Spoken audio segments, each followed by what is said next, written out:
and welcome to my channel, Metal Elf Collectibles.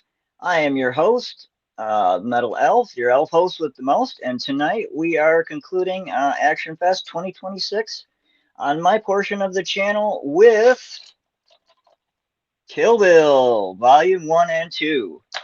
Tonight we're not going to do it any separate, we're just going to review it all together. Super excited to review this movie, one of my favorites. Directed by Quentin Tarantino, starring Uma Thurman, Michael Madsen, Vivica A. Fox, David Carradine, and a whole host of other great actors. Um, Action Fest 2026 is in collaboration with the creator of Action Fest, who is Rockin' Robbie, Pop Culture Philosophers. I'd like to thank him for including me in this, as well as Heroes for Hire Comic Club, Matt. Both of those are here tonight, and then Fable at one collection down. I'm excited to get into this. Let's start bringing out some of our panel. Let's start with the creator. Welcome, Robbie. Station pop pop.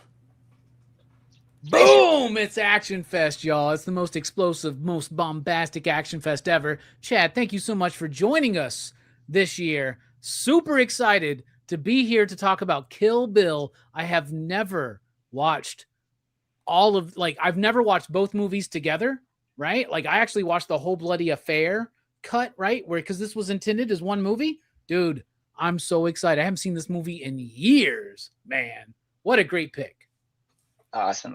Thank you. Yeah, me too. I watched both versions, Whole Bloody Affair, and I watched them separately. Not much of a difference, but I love this movie so much. You know, let's get into it, and we'll bring out Matt to the stage. Heroes for Hire. Yeah. What's up, guys? Ancient Klingon proverb says, "Revenge is a dish best served cold." All right, like my water. All right. So, yeah, I'm excited about this. This is one of my favorite films of all time. So, by one of my favorite directors of all time. So that's all I'm going to say for now. But yeah, excited about it. And Uma Thurman, woo, she looks good in that yellow motorcycle suit. Oh, definitely. If you're gonna go out, like that wouldn't be the worst way to go out looking at that. But we'll bring out our next. Welcome to the stage and the first time appearance. Both these last two people. Joe Corello. It's true. Hello. Excited to be here. Glad to have you. All right. Joe and okay. we'll bring out our last panelist, Pete at Most Dope Comics. Station, how's it going, guys? Station, man. Awesome, glad to be here. I've watched Action Fest for a couple of years now, so I'm excited to be a part of it. Heck yeah, Pete. Is this the first time we've ever been on screen together? Hell yeah, dude, it is. Really? Yeah. Dude. Well, yeah. Let's go, man. This is awesome. Awesome. Pete joined us for what, 12 Monkeys, and he was the most dopest reviewer on that. He did his homework. Oh, thank you very much. Yeah, I brought a little bit of notes, but not as much as last time. So we'll see how I do. That's good because we got 4 hours of movie to go through. So exactly, yeah. Let's check in with the chat, see who's here. We got Unruly Simeon, fellow Ghoul member. We got 34 Easy E. Hey, Eric, thanks for showing up. We got Collector P. Thanks for showing up, Paul. Appreciate it. All right. And we got Matt pulling double duty. Yeah, well, Easy E said that Ethan Hawke is a lucky man. I said he was a lucky man. Oh, yeah, because he was married to Uma Thurman. He's divorced now, though. Yeah. I guess we won't have any trouble picking characters because this movie's chock full of them. Yeah, we really shouldn't. Dwayne Elf. Hey, thanks for showing up. It's a sport. Appreciate it. I think we pretty much covered everyone's kind of their history with it. We can go into overall thoughts. We'll start with Robbie. What do you think overall? Well, I didn't really get too much into my history, right? So my history was, watched both of these movies in the theater. right? And watching Volume 1 in the theater is one of my favorite memories because I watched that on a Friday, like early afternoon. If you know anything about the movie theater, if you go to an early afternoon showing on any day of the week, especially Friday, you're going to get a bunch of like older people that just go to the movie theater every week and just watch whatever the new movie is, right? And when we got to the slaughter of the crazy 88s and all that shit with Oren, there's like, actually, it wasn't even that. It was the scene when Oren just like runs across the table and cuts that dude's head off, and like blood burden. Me and my homies, we're all just laughing. These two like golden girls get up and just walk the fuck out of the movie, dude. I loved it. It was like one of my favorite memories in the movie theater. But man, I watched 1 and 2 when it first came out. Loved them. We did a Quentin Tarantino podcast a few years ago. I rewatched them. Then that was the last time I watched these movies. That was probably like 7 years ago or something like that, right? I've never actually owned them physically outside of the DVD copies, which I got rid of a long time ago to get the Blu-rays. Never got them. But today, they just released The Whole Bloody Affair on Blu-ray. Very excited for that. That's what I watched. It was available on Peacock. So there's very little difference, right? Mm-hmm. They just kind of get rid of the cliffhanger and the little preamble in the beginning of part 2. And then like what the massacre of the crazy 88s is in color instead of black and white, and the animated segment is extended a little bit, right? But that's the way to watch the movie. You know, Quentin, first and foremost, like he designed and formulated this movie to be one movie, but it went a little bit too long. He didn't want to cut anything, and I'm glad he didn't. So they cut it in 2, and because of the editing, it actually works as 2 movies, but I think it works better as 1 movie. So I hadn't seen this movie in a while. For a long, long time, I would always say Kill Bill Volume 2 was my favorite Tarantino film, right? Like part 1 had all the action, part 2 had all the heart, right? But when you watch them all together, the balance like regulates itself in such a way, like it's such a great experience. It never slowed down. 4 hours, 15 minutes for the Whole Bloody Affair, but most of that is credits and a little bit of an intermission. I loved it. This movie, I wouldn't say anymore that it's my favorite Tarantino film or what I would consider his best, but it really does work. And also, since the last time I watched this movie, I started getting into Hong Kong cinema, and I became a huge fan of Gordon Liu. Now, I knew who Gordon Liu was when I first watched these movies and when I watched them for the Tarantino podcast, but I didn't have the affinity and the affection that I have for Gordon Liu now, like I did then, nor the understanding and knowledge of Hong Kong cinema. So this movie is Tarantino.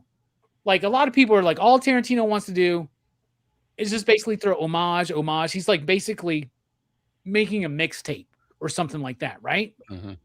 I don't think that's necessarily true, but it is sort of true with this movie because it's Hong Kong cinema.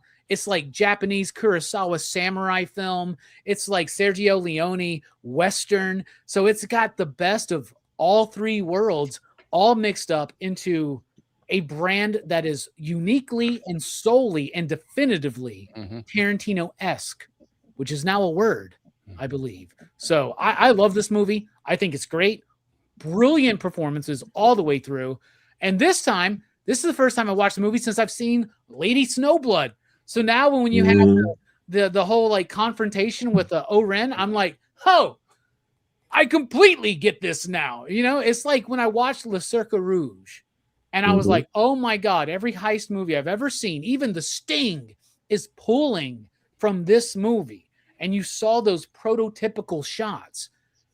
When you watch something like Kill Bill, but then you go back and watch something like 8 Diagram Pole Fighter or in particular Lady Snowblood, then you start seeing like that's a really cool effect of cinema, especially homage. And it's kind of like, I think of it like music, you know, sometimes somebody's first time they ever heard House of the Rising Sun might've been the Animals version. And it might've led them to other people, or your first time hearing it might've been Bob Dylan or something more modern, right? The first time I ever heard it was a Casio keyboard teaching me how to play it. You know what I'm saying? But it's the same thing. Like it's a lot of people give Tarantino shit because he's like very referential of other film, right? But that's why I love him. Me and too. he's able to use the vocabulary of film history to create something truly unique, truly in his own voice, but also at the same time familiar to film lovers. Tarantino, I think, is a cinephile's filmmaker. I Very love the much movie, so. though. Yeah. Overall, love it. Awesome. Great points. Great points. Definitely. The blending of the styles, like you say, he pulls it off flawlessly. And the layers of the movie. We'll get into the music and all that, but the styles, you can tell he has a real love for this. The callbacks, the Sonny Chiba being in here. I mean, another nod to Asian cinema. Like, just so much great stuff in here. Happy to have you here, Robbie. Matt, what's your overall and history and all that? Well, I agree with Robbie. A lot of people try to say Tarantino's just ripping movies off. I don't really buy that. I think there's a lot of love and reference, and he'll come out and straight up tell you that he's doing it. And if you can't find it, you're blind. Like, there's also a callback. John Ford is an influence, because the scene when she kills Ellie Driver, or she plucks her eye out, she didn't kill her, but we assume she's dead because the black mama's in her. She's blind. She opens the door up. It's just like The Searchers when John Wayne kicks the door open to the cabin, Yep. and you see Monument Valley out in the distance. Bro, And, how perfectly paced is that eye plug, though, man? I know. When she, it's just like so perfectly timed, and it's set up with the Gordon Liu. What was the name of what's his name? Pai Mei? Was that his name? Well, yeah. What's great about that too is Pai Mei sets up 3 tropes in the movie: how she gets out of the coffin, how she kills Bill, and how she pulls the eye out. She learned all that stuff from Pai Mei, so all this stuff come back and it saved her. And yes, Chad, Sonny Chiba. I've been in love with Sonny Chiba movies since I was a teenager. Street Fighter, Return of Street Fighter, Sister Street Fighter. Also, Shogun Assassin. I mean, come on. That's one of the, and they reference Shogun Assassin in this movie in the part 2. Because the daughter's wanting to watch it. And he goes, yeah, no. I'm like, it's too long. Too long. Yeah. Yep. And it's a too long. Yeah, that's the only problem. Also, like, I knew I was gonna like it because it's Tarantino. But I remember the first time I saw it in the theater, Volume 1, and that old Shaw Scope logo comes up with the music. I said, "Oh, okay, we're in for a good time, I think." And like, it's beautifully casted. Like, like the band, the 5, 6, 7, 8s that are in it. These ladies are cool. I never even knew who they were until he basically discovered them for a Western audience through this film, right? So, because he saw them playing in a bar in Japan or something. But I mean, Western audiences really hadn't seen them. But I thought they were kind of cool. You kind of went the vibe in that club. We'll get, I guess, style and structure later, because this movie is like chock full of it. But yeah, and also, like Robbie was saying, Sergio Leone, a big influence on Tarantino. Like, I would argue that it is the same movie, but like, it almost turns more into a spaghetti western at parts in the Volume 2 part. Sure. It's, but like, that's why the split works so well. Like, Volume 1's more the kung fu stuff, and Part 2's more the Western stuff, but it's all infused with the samurai feeling, it's like the code. And like, also the scene where she's walking through the desert, or through the, like, to Bud's place or whatever, with no shoes on, and the way the heat, you can see the heat bearing down on her. That kind of reminded me of like the movie. I don't know if you ever seen a movie with Lee Van Cleef and Philip John Law. It's called Death Rides a Horse, and they use the song, one of the songs from that in this film. So like, that's another reference. Like, there's another Nino, I'm probably saying his name wrong, Morricone song that he uses in this. And like, yeah, we'll get into the soundtrack stuff later. But yeah, that's my overall thoughts. I don't want to blather too long.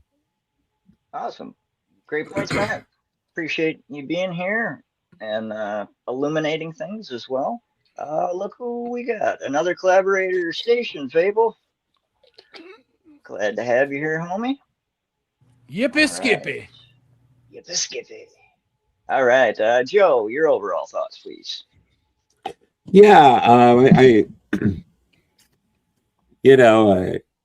got to see these like when they came out, like all of us. It's deeply depressing because that was over 20 years ago. Oh yeah. And yeah, and some of these movies, like sometimes we do a movie and it's like, oh, you're talking about like Independence Day or whatever, which I saw as a kid in theaters. And it's not like as depressing, but like when they came out in the 2000s, it makes me want to throw myself off a fucking bridge.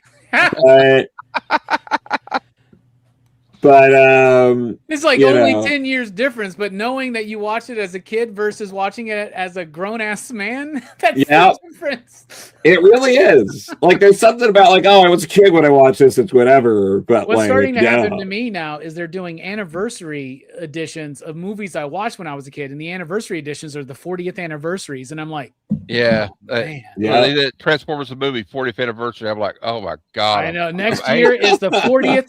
Next year is the 40th anniversary of the Monster Squad, y'all. I'm done.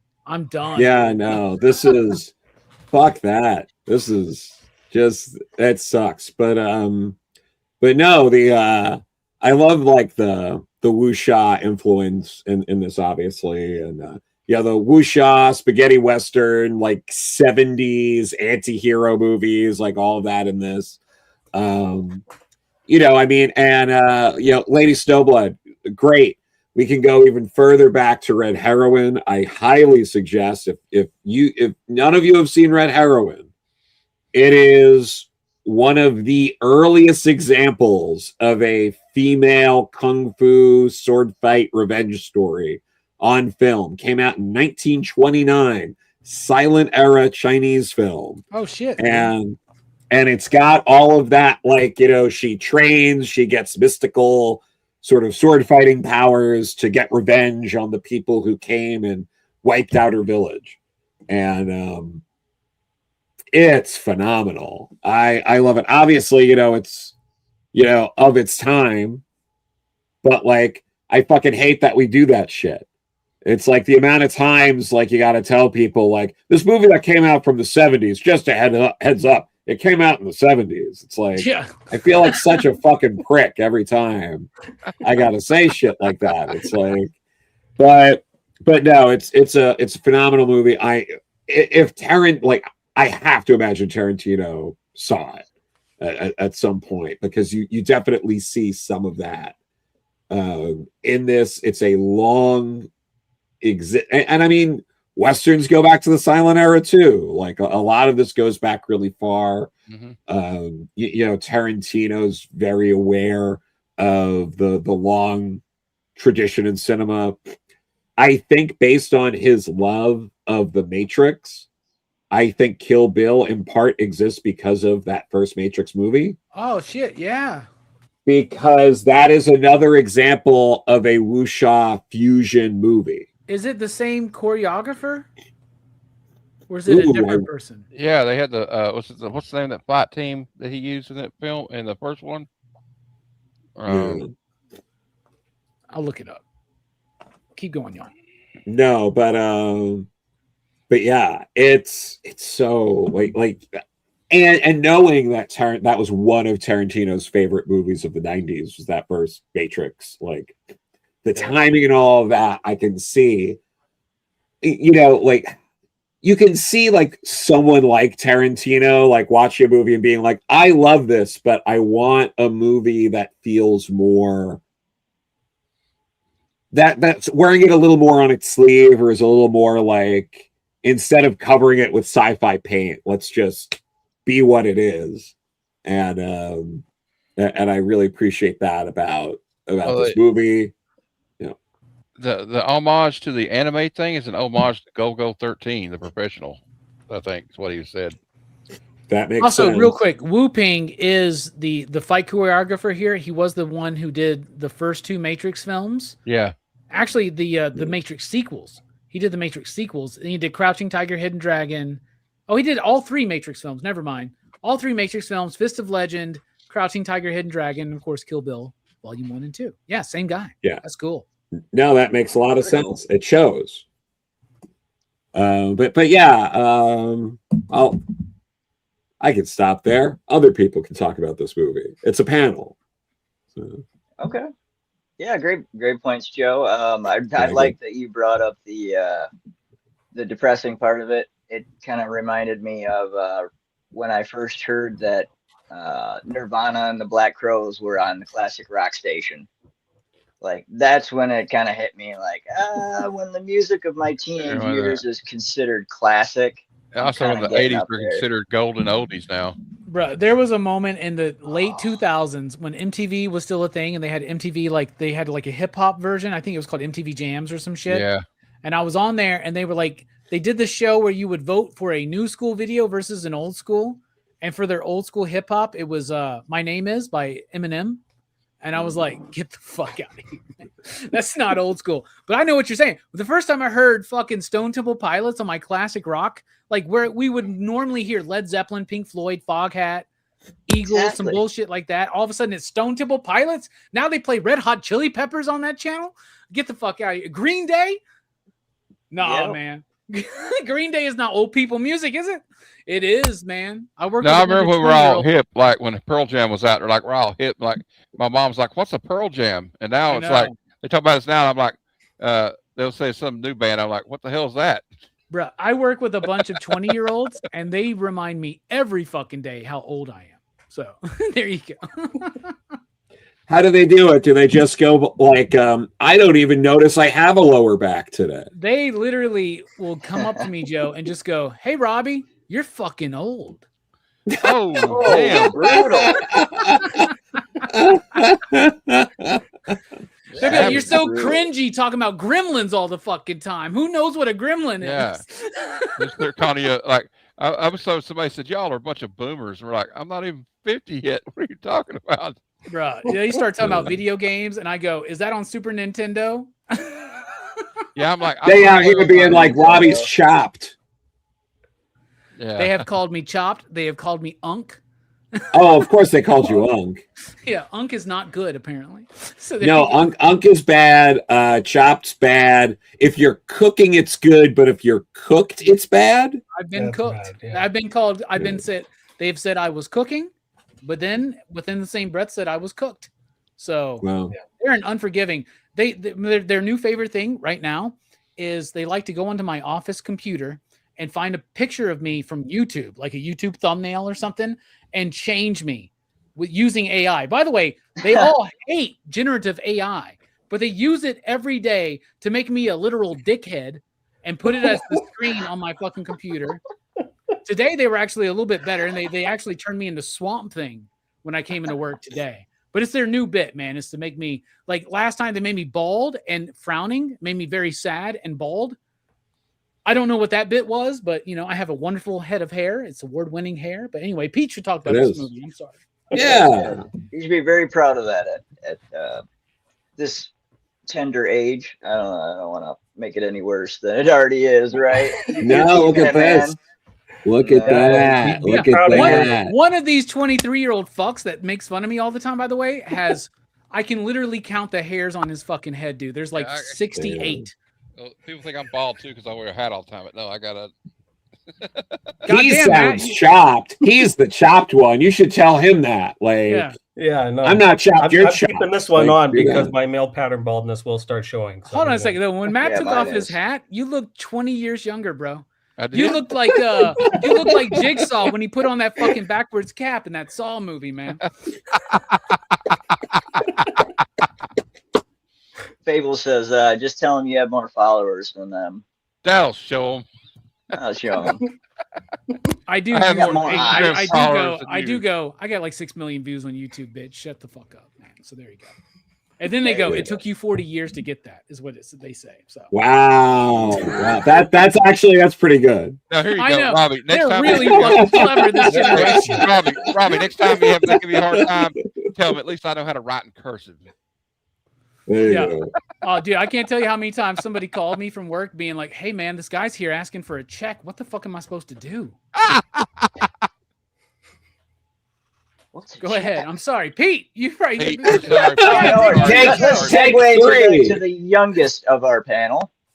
Yeah, Pete, no, I won't even say when I watch this movie. So wait, the youngest and the baldest? Yeah, exactly. Yeah, probably not. No, I'll keep mine on. I will be soon, so it's coming close. Don't worry about it.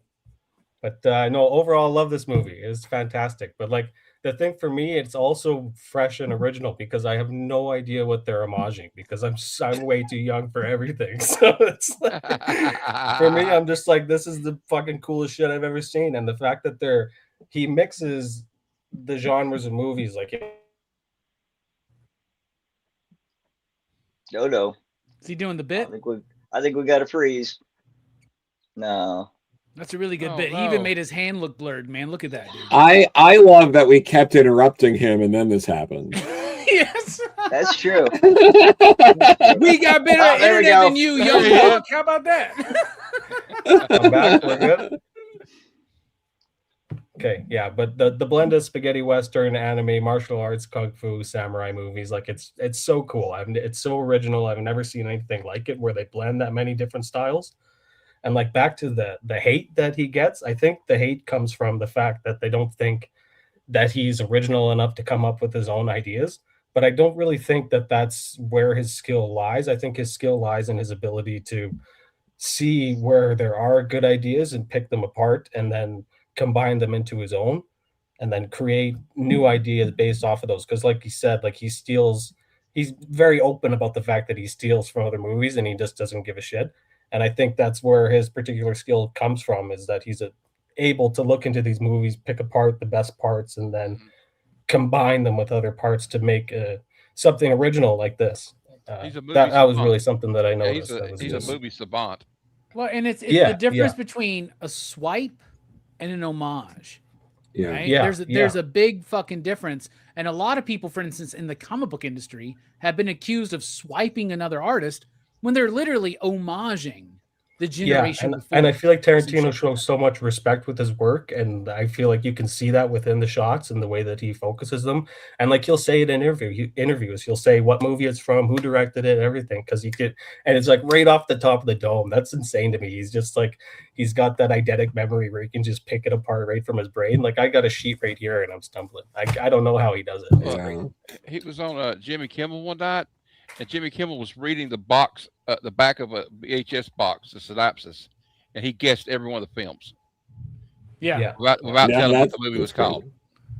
Yeah. What I'm I not really trying to admire- weird For stretch. years. I'm not trying to weird Mhm. stretch, but y'all can grab any issue of Wizard that was published pre like the end of Wizard and give me the name of the top artists or the top writers of the year, and I'll tell you the book that they're associated with. No, like Robbie, I'll say it Oh. right now. You like are the Tarantino of comics. That's basically what it is. Like, Yeah. you're like, No, honestly, it's fucking nuts. Tarantino's a creator, man. I'm not a creator yet. So no, but what I really admire about Tarantino, I just thought of this, was how he has so many movies where women and people of color are the protagonists, Yeah. and he is constantly called a sexist, racist pig. So I it know. gives hope for me and everyone else that we too can promote, women and people of color and be constantly canceled. And he gave Pam Grier a starring role in a film like way past her prime when nobody even saw her in films anymore. bruh, he Yep. reinvigorated so many careers. Robert Forster was getting John roles all the time. Travolta. John Travolta. man. Travolta, yeah. John Travolta Yeah. was doing goddamn And- look who's talking movies until And- goddamn- Yeah, and then he did Pulp Fiction, and then he went on to do The General's Daughter. and Battlefield Earth. Oh God, Phenomenon. that's when it went downhill. Phenomenon. again. My bad. Yeah. Not Phenomenon. That's a great movie. Not Phenomenon though. That's not. I mean, what No, was David Carradine doing around this time? Right? Or Sonny Listen, Chiba, or and- like and he's throwing all what's these crazy people back. is Yeah. Tarantino writes roles for people. Sometimes he yeah. has to go outside of that. I believe he wrote the role of Bill for Warren Beatty and Also- almost had him cast. I cannot imagine anybody else other than David Yeah, Carradine. and we got- There was someone else that he wanted for the role of Bill. Was but- it Tom Beatty. Selleck, right? Tom No, Selleck he's- was one. He's famous for declining Tarantino roles. I forget his name. I thought that was Warren Well- Beatty. Bruce Willis they looked at too, I think. I'm looking up. Look But it up, Pete. It's from a also, movie. like- He's an actor you've never seen. Throwing like these character actors from 70s and 80s movies though, like Michael Park plays two roles in this movie. He's the ranger, and he's that Spanish guy at the end that was Bill's mentor. Yeah. And then Oh, yeah. And then Sig Haig's one of the bartender in the strip club. Of course, Rob Zombie like to use him too a lot. So Of course. Oh yeah. Yep, we'll get I into love that dude playing the cowboy sheriff in the first movie, and then the Mexican pimp in the second movie. No, and wait a minute. He's I don't know if that would work today. You know what I'm saying? Like, Robbie, it's the guy that plays the strip club owner who wants a real dickhead. I think I've seen him in 70s movies too. Oh, the guy who fires Bud? Yeah. Okay. Oh yeah. But anyway, regarding the role of Bill, Warren Beatty was the primary choice, but Kevin Costner was the other guy. Kevin Costner is famous for not being in. This movie would have fucking sucked if that shit ass Kevin Costner was in it, dude. Yeah. I fucking hate Kevin Costner, man. Except for Bull Durham, that movie's brilliant. Yeah, I like the one where he No Way Out was a good one. Oh, have you seen it? Nah, I knew we were gonna say The Postman. Waterworld. Waterworld sucks, but like The Postman, where it's like the apocalypse, but like we still gotta deliver mail. It's like, what the fuck are you doing? Well, the worst part of that movie is they really thought they were making the most important movie of all time when they made The Postman. That's what's really fucking bad about it. They were like, this is like Citizen fucking Kane, bro. This is gonna blow Quentin Tarantino out of the fucking water. Okay. Goddamn. Chad, you can have your show back on. We're sorry. I'm sorry, Chad. Okay. Sorry. Okay. You're all muted. Just kidding. So overall, I didn't watch this in the theater. I think these are my original DVDs, matter of fact. One of my first purchases. I might have watched it with my uncle if he's still in the chat there. Before that. But I love these movies. I think I saw Reservoir Dogs was the first Tarantino movie I watched, and I absolutely love that. So I had already been exposed, luckily, to a lot of like Hong Kong cinema and a lot of the things that are being homaged in these movies. Not everything, right? Like I saw a whole lot more, so I can pick out more references on this watch. Which I'm pretty grateful for, that I was exposed to that and I know who and what they're talking about. But I absolutely love these movies. The blend of styles, everything's point on, man. The fight scenes, the choreography, the music, all of it. And if we have a problem picking out a cast performance tonight, like I don't know. You got problems, man. But yeah, with that, we'll get into it. Robbie, what's a cast or performance you'd like to highlight, man? Oh, man, I get to go first. So I get to truly pick my favorite performance, which is David Carradine as Bill. Oh, my goodness. Now, I've watched Kung Fu. We've all watched Kung Fu. And is it David's dad or granddad who played Dracula back in the day in House of Dracula? I think it was his dad. Yeah, John Carradine, right? Yep. So I know who the Carradines are, right? It's like the Douglases. It's like a legacy acting family. So I was aware of who David Carradine was because of the show Kung Fu, which I liked, but never really. It's not like Star Trek or Buffy to me, or where I really like latched onto it. You know, like it made it part of my identity, right? But I remember watching it growing up as a kid alongside shit like Rockford Files and stuff like that. But man, oh man. And y'all, I love Warren Beatty. I love Bonnie and Clyde. That movie with him, is it Faye Dunaway in that movie? Faye Dunaway. Yep. Yeah, it's Faye Dunaway. Yep. Brilliant fucking movie. Made me cry when I was a kid. It was the most traumatizing thing outside of the end of Superman 3. But like, I love Warren Beatty. I cannot imagine him in this role because it's only David Carradine I see.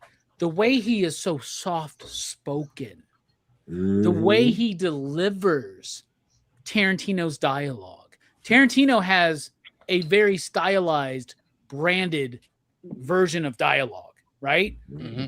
It's not realistic. It's close to realistic, but it's amplified. Like, I think one of the best dialogue writers might be Aaron Sorkin. but that's not how real people fucking talk, right?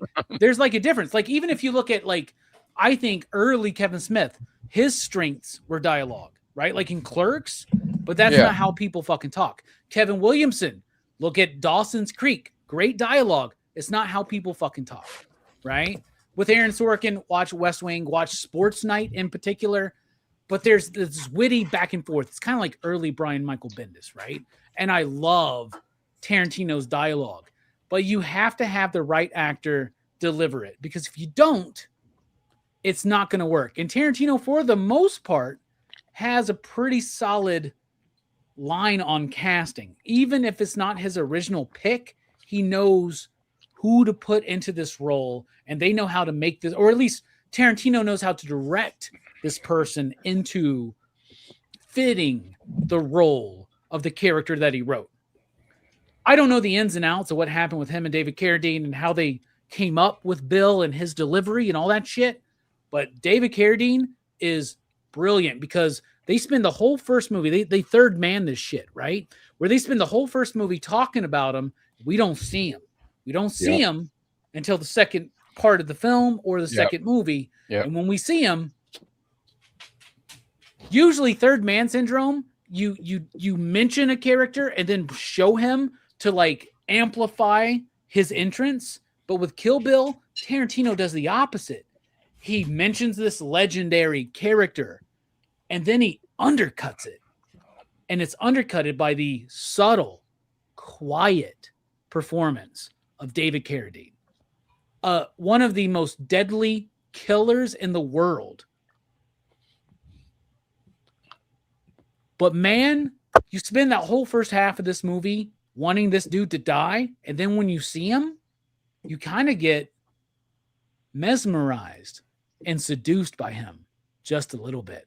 And that's what I love about this performance. It's subtle, it's quiet, and it's entrancing, hypnotizing, and seducing. Even Beatrix is sad that she had to kill him. You can tell. Yeah. Oh, and that ending, perfect. Like the fact that he gets up on his own and walks away. This is a man of honor, even though he's deplorable. Just goes to show you, everybody, believe it or not, people can be more than one thing. It's nuts. Yeah. And like, I think what's great about his performance is, like you said, it's kind of subtle. And it's like, kind of like, when you see him finally, you're like, it makes sense that guy would act like that. If he's like the most badass assassin ever, that makes sense. He's not like, he doesn't raise his voice. It kind of reminds me of like an interview I saw with a serial killer, Edmund Kemper. He never raises his voice, just talks monotone, like, or not monotone, but like just the way he talks. It's real soft talking. But you're like, I wouldn't mess with this guy. He's killed a lot of people. Yeah, we've gotten to, by the way, like, Pete realized he doesn't know who the fuck David Carradine is, and he just left. He's just like, I'm done. I'm not. He went to go look up Kung Fu. What is this shit? And how old is it? Oh man! And I'm not talking about Kung Fu the second one. I'm talking about the original, not the second one. Do y'all remember The Legend Continues or whatever the fuck it was? The syndicated series that was awful. Oh man! Hopefully we'll get Pete back. Hopefully he'll come back. Yeah. Yeah, great pick, Robbie. Brilliant performance. The mix of like sinister and soft. Pete's back. Yay! Sorry, there's a crazy storm at my house. I'm sorry. Oh yeah, we were saying before the show, a lot of us are having the same problem, so no problem. But yeah, the performance of David Carradine in this, like even the beginning scene. Like he's like patting her face, and I'm not sadistic. This isn't sadistic. I don't want to do this. You know, I love that line. like, He goes, "This is me at my most masochistic." Yeah, that whole scene is just epic. That she's like getting ready to try to tell him. He's blah. Oh yeah, and then the ending where, yeah, you kind of fall for him a little bit. I mean, in a way. I mean, even the campfire scene that shows a different side of him, and then the ending, you see him as like a dad, and he's caring and he's remorseful, but he also knows that we have unfinished business. This shit's going down. Like, I she know. ain't going And away. every time I watch this movie, I'm like, I just wish these crazy kids can work this shit out, man. You know, and be like a happy family. Like, this kid would love a mom and dad. Like, she would love this life, man. She's already down for it. She wants to watch Shogun Assassin. By the way, my favorite delivery of David Carradine was when he goes, I overreacted. Yeah. Yes. Yeah. Yes. And also the I whole may have scene, the way overreacted. he's like doing the shots and he kind of holds the shot in his hand where he takes it. He's like, I overreacted. Yeah. And Bill loves tequila just as much as me. So, and also, like, we get a little comic book reference in here. He starts talking about Superman. And That monologue's great. Yeah. It's a good take on Superman too, man. Yeah. Also, the you see, we go into that, like what Tarantino kind of does to you, though, is he kind of tricks you. We think we're getting ready to see the ultimate sword fight showdown. It happens just like this. Yep. Well, and they wanted to put that showdown in the movie, but like I'm pretty sure Harvey Weinstein cut it from the movie because Tarantino wanted them to fight, and that's why you get that line where it's like he's talking about them fighting at dawn or at sunset on the beach. Tarantino wanted that fight to happen, but they cut it due to like restrictions on budget or something. Oh, I see. At the very beginning. Okay. Another reason to hate Harvey Weinstein. With Vivica's character. Yeah. Another reason to hate Harvey Weinstein. I'll tell you. Yeah, for real. Yeah. Fable says he's like a villainous yoga instructor, which, you know, I can kind of see that. I think that's an oversimplification, Fable, but you know what? Why don't you just keep to the John Wick franchise, homie? Okay, like we'll talk about the real shit. Okay. Oh, damn. Okay. I'm just kidding, everybody. Come on. Yeah. Matt, what's a performance you'd like to highlight, man? Well, I got one, but I'm going to wait till everybody else goes because I have another one they might not pick. It's more of a bit player. I'd like to talk about it. Okay. I'm going to talk about Sonny Chiba, Tori Hanzo. I really like the way Sonny Chiba plays his character. Like in the bar, when she goes into the bar in Okinawa, and I like the guy with I can't remember the guy's name, but the bald guy, he's arguing with him. He goes, "Get in here, you son of a bitch." He's like, they're arguing back and forth, and he's kind of being like, oh, I don't know nothing. Trying to be he's trying to treat Uma Thurman like an idiot because she's a tourist. He thinks she's a tourist. And then you see, it's a good acting job too, because when she mentions, like, I got a vermin problem, and she mentions who it, and he realizes who she's talking about, and he's like, his whole expression changes. Mm-hmm. You know, and that monologue, it's in Japanese, but it sounds so elegant to me when he's talking about the journey. We hear him narrating at the first of it when she goes to see Vivica A. Fox too, so we get a little narration from him, and like the part where he's telling her, you know, golden hair warrior, whatever. I can't remember exact words, and they take the sword out, and he's like explain why he doesn't do this anymore, and he made it's beautiful to me. I thought it was a beautiful little monologue. So, and also just the fact that he's in the movie. So, I think that Tarantino, God bless him for that, and putting Gordon Liu and all these guys in this film. Hell yeah. Like, he's what people that say he steals don't realize is he pays respects to these people that he homages all the time. Yeah. For real. This might be the man. biggest paycheck they've had in years, to be honest with you, man. Yeah. Like Daryl Hannah, I haven't seen her in a movie. I hadn't seen her in a movie in like 10 years. I hadn't seen this in Splash, brother. Like, yeah, no, and it was in forever. such unique roles too, right? Like you wouldn't think of these people in these kind of roles necessarily. And that's crazy. I know we already talked about this at the beginning, but like, and I just like to have he has the cool nicknames, and there's the Viper Assassin Squad. It kind of reminds me of the 5 Deadly Venoms. So yeah, it was cool. Oh, definitely. Great pick. And Matt, just to go back, you mentioned like the elegant language in the Japanese when he notices. He switches from a more rural what's it called? Dialect. Yeah, a rural dialect to a more elegant regal dialect at that moment.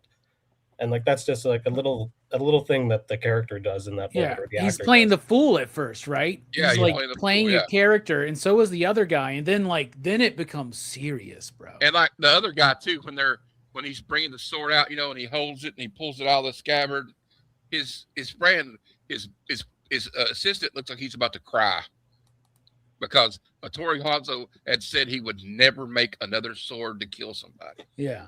Yep. And like, there's so Yeah, much that blood backstory, right? Speaking of backstory, like that animated sequence where we see the death of Oren's father, right? Yeah. That's Bill, right? Like, I never thought about that until I watched the extended cut, and then I watched Heavy Spoilers. Great YouTube channel did a video about Kill Bill, and mentions that that's Bill. That's Bill who killed, like, you know what I'm like that. Y'all know what I'm talking about? Bill's the one who like is there. He's the dude who's there with the guy who kills her father or whatever. Like, that's Bill. I never realized that. Yeah. Yeah. Okay. I'll just rewatch it for the 6th time. It's fine. Yes. There you go. Please do. Yeah. It's It's good. not torture, so you can definitely watch it over and over. Not like But, watching Clark Spindle It's the movie. dude that she hunts down later on or some shit like that, right? Like, I don't know. I think I could be confused right now. I'm sorry. Ignore me. It's okay. Continue. It's okay. the assassin that wanted to assault her mom. Yes. Yeah, I don't think that's Bill. Okay. We'll move on. But anyhow, yeah, great pick, Matt. One of my favorite parts of the movie, Sonny Chiba, for sure. And great point. Like, at first he's like basically placating a tourist, right? And Yeah. she's kind of being like innocent and flirty. Well, she's Just, acting coy too because she understands every word they're saying. Because when he's cussing that guy out, she's grinning. Yeah. Yeah. And then she's like, I want sake, warm sake. And he's like, oh, very good. I just love that part, man. Like his voice, the emphasis on You things. say arigato like I say arigato. Fluent Japanese. All right, Joe, what's a performance you'd like to highlight? You know what? Because again, like this movie, nice ensemble cast, which works really perfectly for these kind of panels. And everyone can be like, I'm not going to go for the obvious one. I'm going to go with which I do love. So I'm going to be a douchebag like that too, and I'm going to go with Michael Madsen. Yeah. Madsen, yes. Madsen is so fucking good in this movie. R.I.P. And part of what, like, one of the things in his performance, and I think his character that really stands out, is he clearly had these other plans and aspirations, and like that are just hinted at that obviously never come to fruition because he fucking eats it. But like the whole bit about like, yeah, man, I pawned your sword cheap, and he kept it. Like that was a plan. That was part of something. Yeah. Like, and we never truly find out. But like, it feels like he was plotting to kill Bill too, right? Like that's what was going on. Hey, Yeah. Kill Bill 2. Right? Because like he was getting all this cash to sell off, Uma Thurman's sword, not his sword. He was keeping his sword. Yeah. He was accumulating wealth and made it out like he gave up sword fighting. And like, because he's telling his brother, he's like, man, he was basically being like, look, I'm out of practice. I got rid of my sword. Like he was setting up his brother to underestimate him. And then he was making comments later up until right before he died about how, they're not smarter than me, like she was smart for a blonde and stuff like that. Like he genuinely, like he had a plan that he was going to execute that we'll never know.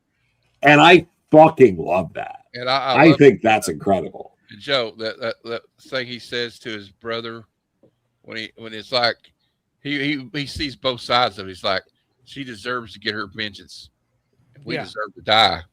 He said, but then again, she deserves to die. Yeah. And like I almost see the opposite of a Joe. It's like he had a plan.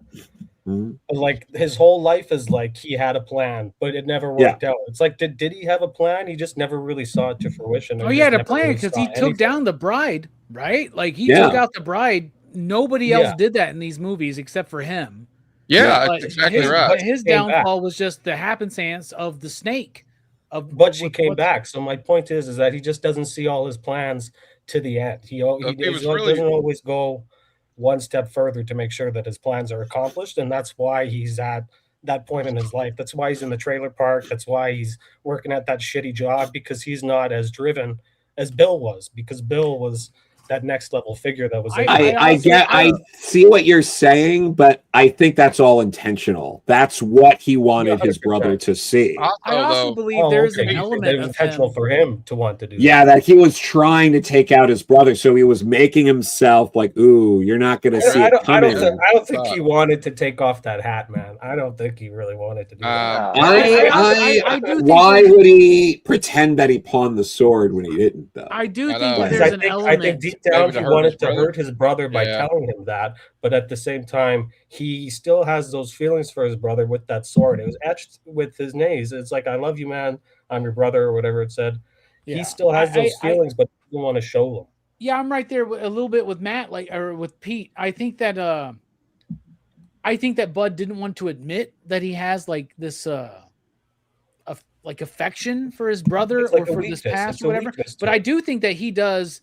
I do agree with Joe that he's got plans within plans and trying to and he's doing it. Yeah. It's working until a certain moment, right? Well, my problem that he doesn't foresee. But I do think that a part of this is, I think he is the self-destructive member. I do think guilt is what's driving. Oh yeah, because I think that's why when he says that line, he says we deserve to die.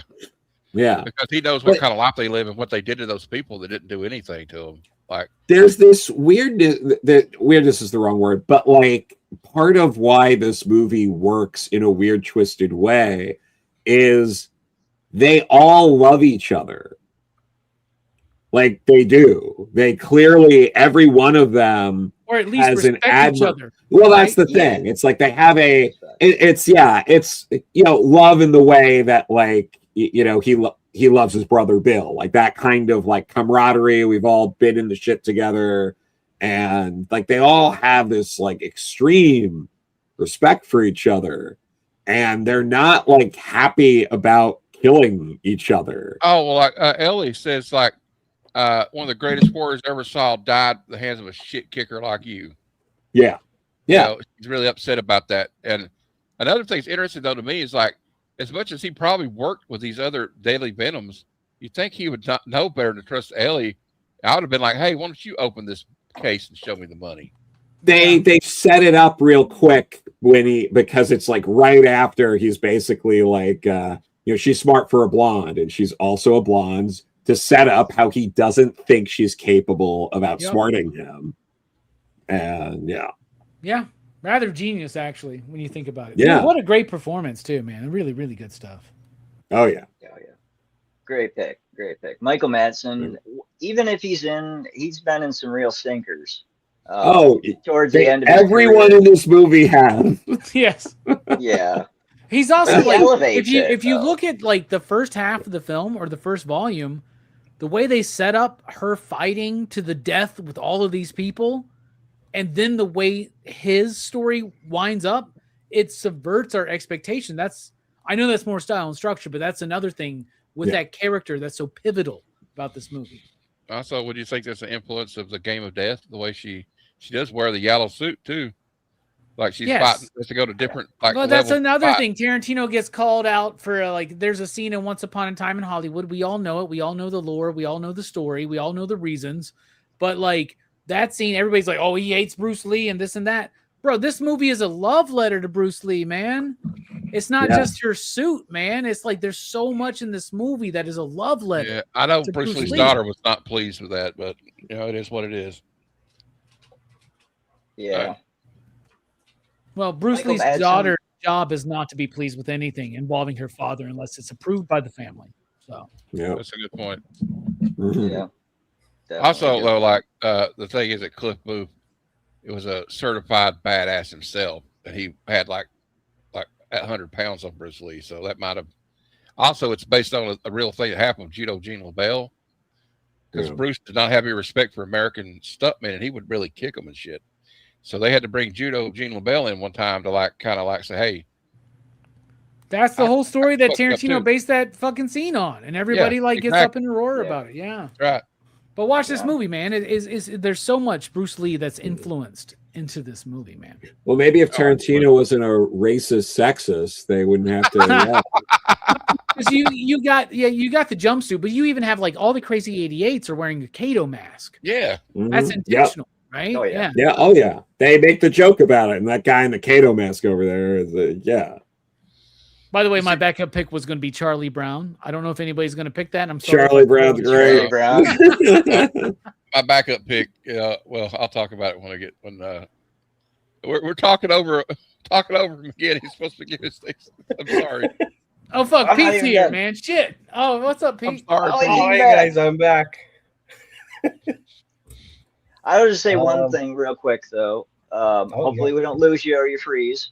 But since we're on Michael Madsen, there is a great documentary about his life on Amazon Prime. I don't remember what it's titled, but it's amazing. I really feel a kinship with the man. He's not what you think.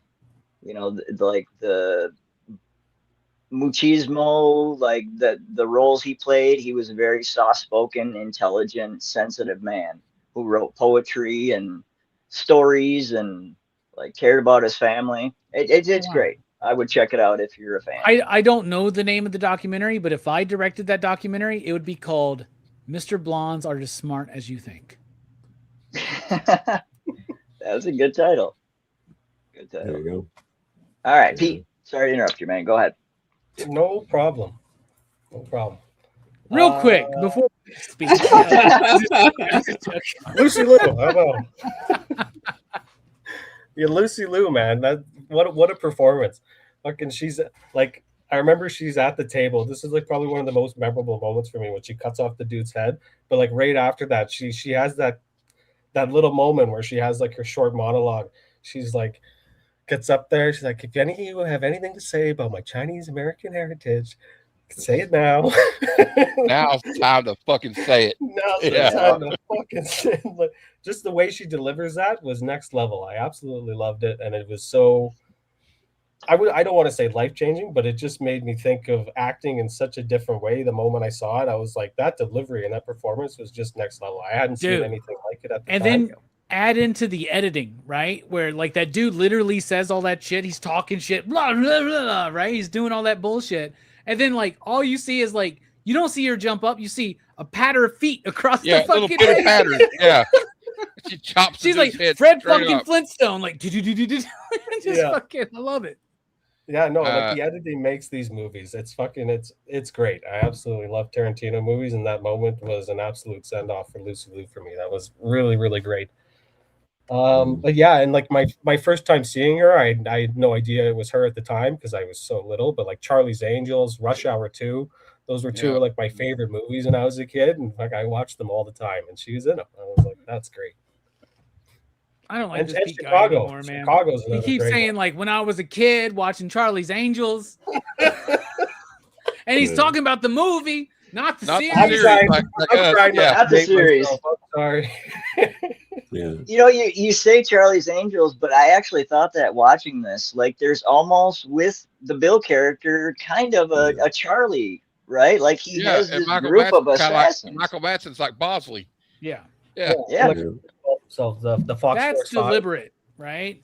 And like we haven't mentioned this yet. I'm sure somebody was going to mention it, but like this is an idea that Uma and Quentin came up with while they were making Pulp Fiction, and it's part of the story of Uma's characters in Pulp Fiction's, like the movie that or the TV series that she's making, right? The Fox Force 5 or some shit like that, right? Like it's a direct reference to that. Like I love seeing that. I love seeing that like an idea was blossomed there and then came to fruition years later. Yeah, but he hates women though, you know. So. Oh yeah, of course. Oh, it just hates. It's awful. He just loves their toes.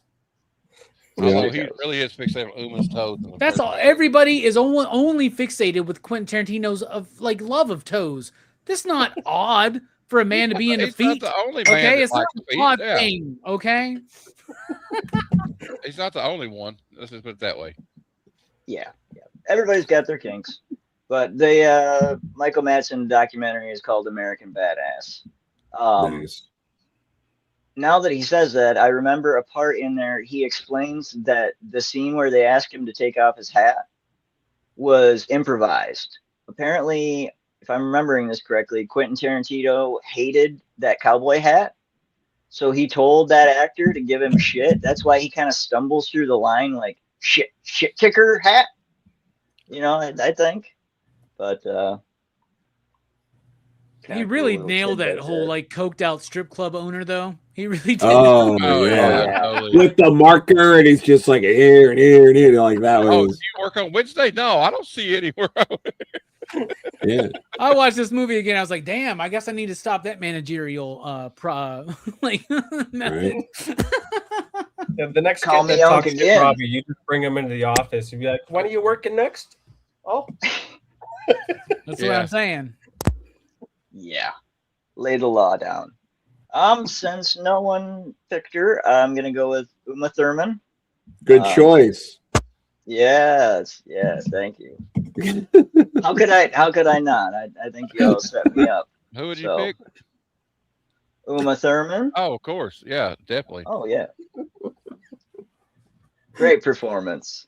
Rock solid.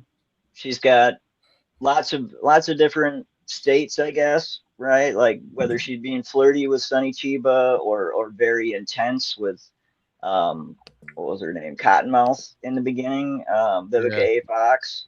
Like you see that intensity come through, but also to the point of you guys saying like they were kind of like a family. Like she remembered she took cream and sugar, and like there's like a little rapport scene between the two, and mutual respect. Also, the part is kind of emotional when God, I didn't really think about it that much when I initially, but the day I watched it, volume 1, and when she wakes up out of the coma and she realizes she's not pregnant anymore, and it's like heartbreaking to her. That's a big scene. Yeah, dude. That's No, it's guttural, phenomenal. man. Yeah. Yeah. The screams, and then when she realizes, the flashback of what had happened to her while she was in the coma. I'm Buck and I'm here to fuck and all that. Yeah. That guy was the guy that tried to get Jason Kendrick to ride the snake in Iron Eagle. Buck. Yep. Oh yeah. I thought we had watched something recently with him in it. Okay. Yeah. Great action scenes, man. You can definitely tell she trained for this shit. Flawless. She looks great in that jumpsuit. She looks great in everything. Beautiful. I don't know. I kept watching this movie this performance. time, and I was like, no, she looks like that chick from Stranger Things. Millie Just Bobby kept bothering Brown. me, man. Just kept bothering me. You know what I'm talking about? that radio host, Rockin' Robbie? Yeah, the Rock. Yeah. Yeah. Oh, okay. That's it. Yeah. I don't know why they look alike, but something reminds me. I don't know My what's up. backup pick was like not a very big part, but just so memorable, is played by Shiaki Kiriyama Gogo Yabari. I love her in this movie. I'm surprised nobody picked her. Yeah. She's That's like, I beg you, and she goes, and she Dude, drops what's that. crazy, if you watch this movie as one movie, she's a very minor moment. But if you watch it like split up, she's a main moment, right? Like that's a weird kind of thing, man. And like she looks like she was pulled like right from an anime or like right from a comic book. Oh yeah, right into the screen. That's awesome. And the bowling pin sound effect. We'll get it when we get into sounds, but bro, she was fucking right up with that shit, dude. And you can feel it. She hit her in the chest. She coughed up blood. I'm like, oh. Yeah, when she pulls out the blade part and she spins it around her neck, I'm like, holy shit. If any of us tried that shit, we'd be like, yo, what's up, bitch? And we just kill ourselves. Yeah. Even that weapon is kind of a throwback to old cinema, though. I'm trying to remember if that was in House of the Flying Daggers. Or... Also, it's kind of got it reminds me of the Master of the Flying Guillotine. It reminds me of that a little bit. Yeah, it's got a vibe like that to it too. Yeah, it's not the same though. Like Master of the Flying. Yeah, and you're going to throw this goddamn bowl on someone's head and cut their head off. That's just badass. Hey, Chad, bring it back to Uma Thurman though. Pete, you should watch that movie. It's Scene, really good. the scene where What was Go-Go's it again? in it. Master of the Flying Guillotine. The I wasn't alive when it came out, just so you know. Okay. to bring it back to Uma Thurman, Chad. When Go-Go drops that ball down and hits the floor, like the little thing between her and like Uma Thurman looks down like, what the fuck are you doing? Yeah. Is really, it's in the clip I played for your video intro. That's why I added in there, because I just thought that was really cool. Oh yeah. And That'll go into the style and structure. She disembowels that guy too, like at the bar. I was like, yeah. She's so menacing. Like, yeah, definitely creepy. Good second pick. I guess we can get into the style and structure then. Robbie, what do you think of that? Well, it seems like I just keep interjecting throughout the night, so I'm going to keep this short and sweet. The style is Tarantino style, which is an homage to a lot of other styles, which he makes distinctly his own. He does kind of like what folk music did, right? That's why I was trying to make that Bob Dylan, Animals, House of the Rising Sun reference, was because folk music, a lot of it is making your own music, but also putting your own spin on music that existed, right? It's the reason we have the Odyssey. Also, Christopher Nolan has folk music really to thank for his success this year, which I think is well earned. But I love that Tarantino takes elements from what he loves and infuses that in with his own unique style and gives us movies like Kill Bill. Structurally, they work when you watch them individually, but they work even better, I think. When you watch The Whole Bloody Affair, everybody should go check it out. Style, structure, and the music, the sound design, fantastic. He's got needle drops. James Gunn, Quentin Tarantino has the needle drops. And his James needle Gunn drops did are not most of just it, from random, obscure, hipster fucking, like little tracks, but like moments of cinema he's referencing even with the music. So there you go. Love it. Style and structure. Awesome. Thank you. Clear, concise, to the point. Love it. Yeah, the blend and the throwbacks with the music, the style and structure, all of it. Great points. Matt, what do you think? I'll try to keep it as brief as I can too, since I've talked a lot. This is like heap full of style, and the structure's great, so there's no complaints on either one of those. I give him top marks for both, and like James Gunn was influenced by these guys, so let's not.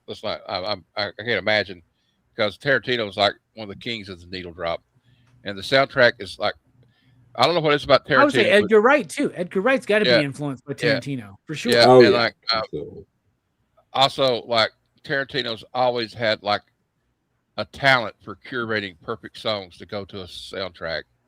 Just going back all the way to like Reservoir Dogs, like and in Pulp Fiction when they play the Urge Overkill's cover of the Neil Diamond song, Girl, You'll Be a Woman Soon. Perfect placement of that song.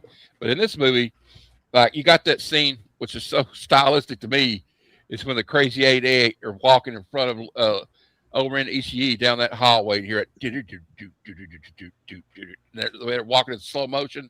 That's just a badass scene altogether. And then when she yells, "Oh, Red Ishii," and they open up that panel door and they run out, and then they opens the other side, and they both come out of the other side too, and they're out the way they rush out. It's just got that Hong Kong vibe to it. Dude, another great music drop. Like when what's the Quincy Adams? It's like a theme from some '70s show when she sees the people. One of the guys that almost killed her. Yeah, I love that shit. And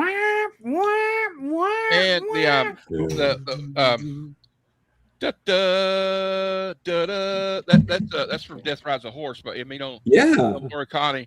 And also, RZA did some original music in this movie, so shout out to the RZA. Yes, he did. Yes. And the producer. Also that like that scene where she just starts breakdancing and kind of cutting their legs off and stuff is so dope. And as they do that wire work where she's like tiptoeing across the rail with a banister up there, with Gordon Liu is amazing. Then that also, and I'll shut up, the scene where she finally gets to O-Ren and the door opens and you see that snow out there and it's all crisp and clean. So there's all this bloody mess out here behind her that she's left, and she's finally got to her. We're like, and you're like excited. I mean, I was tense. You could feel the tension in the cinema when she goes out there to showdown with her, and then they're like, do these little tit for tat thing, and like you got that great music with that, and they're sitting there fighting. There's like a lot of pauses in that fight. You know what I mean? Like they'll go at each other, and they'll back up and stop. Yep. And you'll hear that little water bucket thing go. Toot, toot, toot.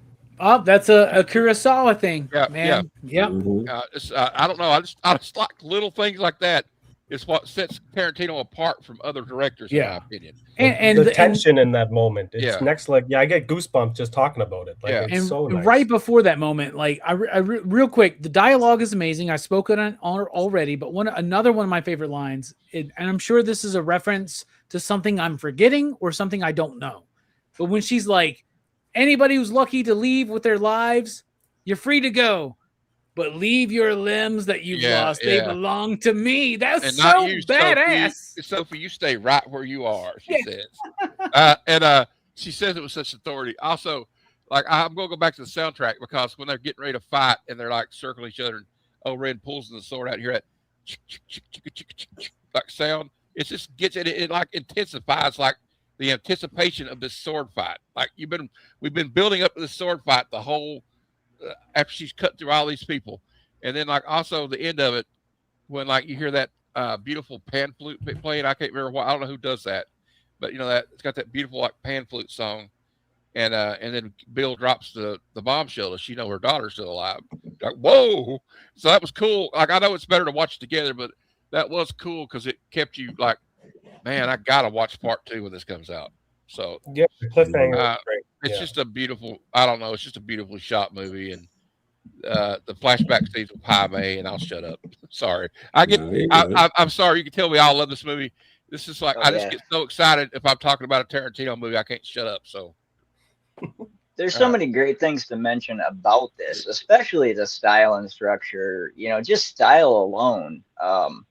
Like you guys are saying, the setting up of those fights almost felt like going to a sporting event. Like da da da da da, you know, like it's ready to clap off. We have unfinished business, right? Also the part where Lucy, when she says, "You didn't think it'd be that easy, did you?" Yeah. And she goes, "Silly rabbit," and it's almost like it's an inside joke between these two that we don't know about. Yeah. She says, "Silly rabbit," and they both say tricks are for kids at the same time. So I think it must have been maybe it was an inside thing, like when they were friends, you know. So I don't know. One thing I love about that fight is that I feel like Lucy Liu's character already, she completely doubts Beatrix's ability to fight. She completely doubts her, and I believe, in my opinion, I think if she came prepared and was ready for fight, didn't doubt her, didn't say that this fight won't last 5 minutes.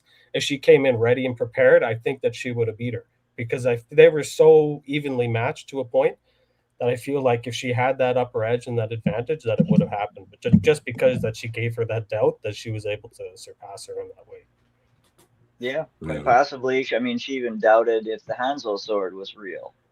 You know, the ending when she dies, like, oh, it was a real Hansel sword. But I don't know. I mean, I did feel like this disrespect, but like at the same time, you're like, I don't know why she's disrespectful. She just killed like 200 people, right? Like she should at this point. Your whole crew. She was also. It's an old thing too. She's trying to wear her down so she'll be tired by the time she gets up there to fight her. Yeah. And there's all these people online that are hating that she's like, Uma Thurman doesn't even have sweat on her body after the fight. How is that possible? I'm like, that's the point. She didn't even break a sweat. It wasn't even that difficult. She was able to do it, and now she's coming for the final boss. Like that part, I feel like the hate towards that point is a key aspect of the character. I think that what they're discounting is she is filled with this rage. She thinks they killed her child and all her friends in that church. Yeah. And she's ready to do anything. She'll tear through as many people she has to kill these people. Yes. Yeah. Yes. Yeah. Finish up that business. Yeah. And that's also just a part of like the wuxia trope in a lot of these. Like it's fairly common to see that for men and women in these roles in these kind of movies. Yeah. The revenge kind of tale. Yeah. Yeah. Yeah. Joe, what do you think about the style and structure? You know, a lot of it was pretty thoroughly covered just before, but I also really the music that's playing when she's breaking out of the coffin, Yeah. or, the casket, like that is timed and gels perfectly right. Yeah. Like this, it's movies like this that make me wish there was a topic dedicated just to the music, because I really feel like it's worth having a separate conversation just on the music. But I understand it's a lot to go through, but no, I mean the In these music films, in I'd this, agree. yeah, right. The music in this one is like,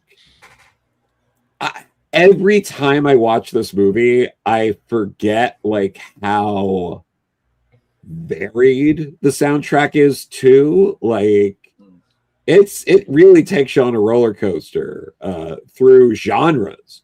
There are so many different genres of music that play throughout this movie, which is not that common. So, I think that's really something that stands out in this movie, and just the care that went into the soundtrack to like properly homage multiple genres at once. Like you don't see that often, and you don't even see that in just about any of Tarantino's other works. Like that's part of what makes this one stand out, I think. Yeah. I couldn't agree more, Joe. Great points. Pete, what do you think of style and structure and music and anything else? And music, we're mixing it in there. Yep. Yeah. Don't forget to slip in how you were like too young for iCarly or something while you're at it. But No, iCarly was peak for me. I was right there. okay, that's all right. It's okay though. But yeah, style and structure. It's I love the episodic nature of it. Was so interesting. The way it's split into these different parts for each of the individuals that she kills. I love that. I feel like that really added to it, and it's non-linear, right? It kind of jumps a little bit back and forth, and so those kinds of movies, I think if you do it right, I feel like they can just be the best kinds of movies, because the payoff in the end just hits that much more because you spent so much time with the characters at that point.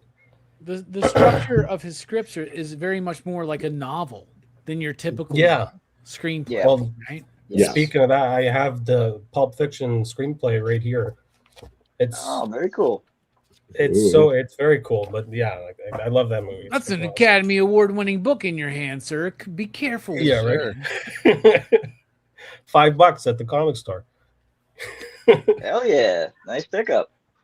Yeah, right. But yeah, it's non-linear. All the punch zooms that he uses, those are so funny. Those the way that he uses them, and they're so effective because they show the emotion on the characters at the exact moment. Yeah, it's. Let's see what else I got here. We already mentioned like the mishmash of movies, the martial arts western, the anime, all of that combined to make what it is. And the RZA on the score, he said that he met the RZA at one of his screenings for a movie or something, or at a show, and they immediately hit it off because apparently the RZA had seen like all the same movies that Quentin had seen. So like he would just be like, do you remember this one from this one? He'd be like, oh yeah, I'll put that up, and they would just sample immediate. So that instant connection, I feel like why the music is so good, because they were able to riff off each other just so easily. Just be like, do you remember this? Oh, of course I do. And then there's something else that I remember from this one, and then Quentin would be like, oh, that's amazing. And then they just put that in the movie and made this timeless classic with just these different genres, pushing the medium to a point where it is now, and it is like a cult classic at this point, because I feel like all the hate that it got was from people who went into it expecting a samurai movie. They wanted like a martial arts movie, and as soon as they saw some dude get his head cut off like a chicken and the blood started squirting out, they're like, oh, I'll be out the door. This is a movie's a two for me. But everyone else who kind of saw it as what it is that it's just this. It's a Tarantino movie. It's meant to be over the top. It's meant to push the boundaries. It's meant to be enjoyable. It's meant to be a cinema movie. It's not meant to tell a real story. It's meant to make you feel things and make you feel emotion. And I feel like that's what movies are for. That's what they should be. And if it makes you feel something, it's a good movie. I like that, Pete. Very good. Very good, man. Great points. It's hard to Oh, add too and much sorry, more. sorry, what were they? But like Robert Rodriguez doing the script or doing the score, I think for $1. That's nuts. Like, how the hell did he pull that off? That's got to be a really good friend. Mhm. Oh, that's one Oh, thing yeah. I forgot to point out. Was I'm pretty sure it was like miniature work, but like I kind of like the way they set up the scenes with the plane going from Okinawa to Tokyo, and you see them flying over Tokyo. It's got to be like a miniature set, right? Mhm. Yeah. Plane it looks like a yeah. I thought that was cool the way they did that. Oh yeah. This movie is full of style, like so many different styles, mishmashed and put forth on screen with love. Like I think we talked a lot about homaging tonight and probably the difference between plagiarism and homaging, right? Like when you do something well in an homage, you're taking something from previously that you love and you're paying tribute to that original, but you're changing it a little bit. Yeah, I think all great artists kind of do that. Like I sit on a lot of Daniel Warren Johnson streams, right? And he talks about getting inspiration from other comic books all the time. I feel But like it's you still have an to. original. Like, It's still there's no original. way. Yeah. How fucking Yeah, dare there's he? no way you can be a great artist without stealing from other people. Like you just can't. Nobody's imagination is that great, Yeah. and everyone's imagination comes from something that they've already seen. So Well, it's almost impossible not to, right? and what I love about Tarantino is like the same thing with like music. Like when I discovered Nirvana, and then I discovered who Kurt Cobain's influences were, that I went back and referenced that stuff, right? Um, and you get engrossed in that, and you find out stuff like. Then I discover other bands I didn't really familiar with as much as I should have been. Like, so yeah, I think the same thing with movies. Like, I think what Tarantino's doing is he awakened people to realize to rediscover or discover these old movies that were classics to him that should be more than they are. And he's brought them back into the zeitgeist a lot of times, and the actors too. Like that's how we get Robert Forster and He also did a lot of work Jackie of like Brown. re-releasing a lot of films in Yeah. America. True. yes, So, exactly. On film too, going out and Yeah. showing them at theaters, and definitely. And you know what? If anything, I'd give this movie a good rating just because he mentions fucking Shogun Assassin in it. Yeah, deep cut. Yeah, the black and white scenes. There's so many different kind of varied styles, right? Like you throw back to Hirasawa. You've got the anime scenes. You've got the kind of spaghetti western themes, and then the music that's spot on to all of that, as well as the soundtrack. You know, he kept saying needle drop. They did that amazingly well. It sets the scenes, gives it another set of tension, emotional weight, just keeps you riveted. I was never bored during this movie. Like there's even at the 4 hours and 15 minutes when I watched it all together, none of it was wasted. No wasted interactions. Like it all set up a rapport or scheming or backstory or something, right? Or just badass fucking action, right? Um, so there's no lack of style. There's no lack of structure for me in this movie. The music's great. Cinematography is amazing with all the different varied styles. And I mean, it's just a love letter to cinema to me, through and through. Just a love letter. And it definitely shines through. With that, I think we'll move on to the themes. What is this film saying to you, Robbie? I'm going to keep this short and sweet. The movie starts with an old Klingon proverb. Revenge is a dish best served cold. And that's true. You got to have a cold heart to seek revenge, to sink to the level of enacting out that revenge in a violent manner on other people. I would counter with this. Family is a dish served warm. So this movie is about a woman on a path of vengeance. It's about a group of people who have spent their lives perpetrating violence for profit. One thing changes everything. And the one thing that changes everything is the product of love. Mm-hmm. It's a young girl. Doesn't matter that it's a human being or anything like that, but it's the product of love. Love changes everything. Changes Bill, changes the bride, Beatrix. By the way, weird fucking stretch. Hiding her name in the first fucking movie. Yeah. I don't know why they did that. That's when you watch it all together. I do have a theory. When you watch it all together, it makes no fucking sense. Right? When you watch it separated, it makes a little bit more sense. But like when you watch it together, it doesn't make sense. So if I had to knock one fucking thing, weird fucking stretch, Tarantino. Anyway, do you want the dish before you to be served cold? Or do you want it to be served warm? Well, I guess it depends on the dish. I don't want a warm salad. Maybe nowadays we do. Heat it up, kill the bacteria. I don't fucking know, right? But like, you know, I don't want warm ice cream, but I don't want a cold Salisbury steak. Why did I say Salisbury steak? What's Weird. happening, Robbie? I don't know. I'm trying to say. I think he's having a stroke. This metaphor has outlasted its purpose. At a certain point, we have to decide if we want to be resentful about life or if we want to embrace those we love in life. And I think that's what this movie is. Like, the bride finds something more important than her revenge. Yeah. The sad, really tragic thing is that Bill discovered that before Beatrix did, which is nuts. Well, But then there's this whole thing about honor. Yeah. But all that is bullshit, dude. Like, what really matters is that young girl, right? So love is more important than revenge. Choose the dish that's warm, not hot. Fuck, cold.